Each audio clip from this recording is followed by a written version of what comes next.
Hi everyone. आज के session में हम डिस्कस करेंगे TDS on property cell.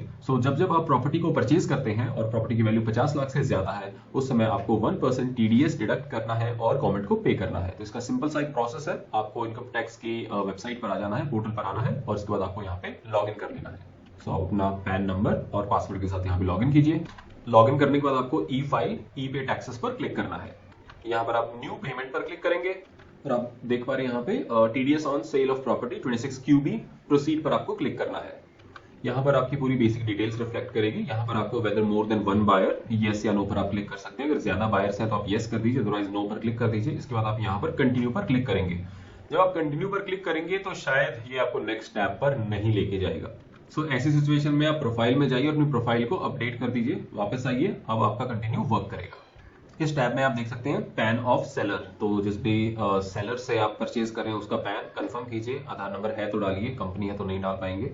Address आप उनका अपडेट कर दीजिए और उसके बाद आप जस्ट यहाँ पर more than one seller yes no और कंटिन्यू पर क्लिक करेंगे। तो मैं सारी इन्फॉर्मेशन भी अपडेट कर देता हूँ।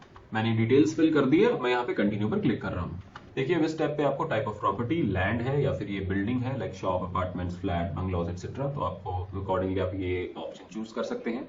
आपको यहाँ पे एड्रेस अपडेट करना है। एड्रेस के बाद आपको date of agreement, booking, total consideration paid, date of payment, ये सारी डिटेल्स आपको यहाँ पे अपडेट करनी है और इसके बाद आपको उसके बाद कंटिन्यू पर क्लिक करना है।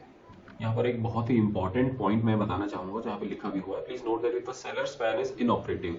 अगर आप कंपनी से जनरली परचेज कर रहे हैं तो सेलर्स पैन ऑपरेटिव नहीं होगा इन जनरल, लेकिन कई बार अगर आप इंडिविजुअल पर्सन से परचेज कर रहे हैं तो हो सकता है सेलर का पैन इनऑपरेटिव है। इन दैट सिनेरियो आपको 1% की जगह 20% का टीडीएस पे करना पड़ेगा। ये चीज आप पहले चेक कर लीजिए, उसके बाद यह पूरा प्रोसेस कीजिए। अदरवाइज आपको डायरेक्टली नोटिस आ जाएगा गवर्नमेंट से कि आपको रिमेनिंग अमाउंट पे करना है, राइट। इससे आपको इस चीज का आपको खास ध्यान रखना चाहिए। इसे फिल करके आप कंटिन्यू पर क्लिक करेंगे। और मैं यहाँ पे बार बार बता दूं कि देखिए इनकम टैक्स पोर्टल पर आप टीडीएस की पेमेंट कर रहे हैं, काफी क्रिटिकल पॉइंट है, काफी क्रिटिकल स्टेप है। बहुत ही ध्यान से आपको ये पूरा स्टेप और प्रोसेस पूरा करना है।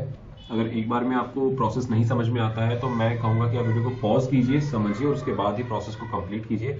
एक बार आपकी पेमेंट हो जाती है तो उसके बाद इसको कोई गलती हो जाती है तो उसको रेक्टिफाई करना बहुत बहुत मुश्किल हो जाता है, राइट।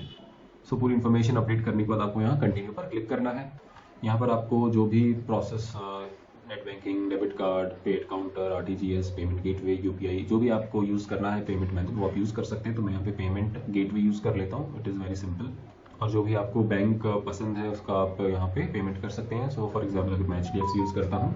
दोस्तों ये था पूरा प्रोसेस कि कैसे आप अपना टीडीएस का पेमेंट ऑनलाइन कर सकते हैं, खुद ही कर सकते हैं। वंस अगेन क्रिटिकल स्टेप है, सो ध्यान से कीजिए। अगर कोई क्वेरीज है, क्वेश्चंस है तो आप मुझे कमेंट सेक्शन में पूछ सकते हैं।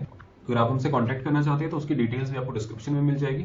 Thank you so much for watching. जय हिंद।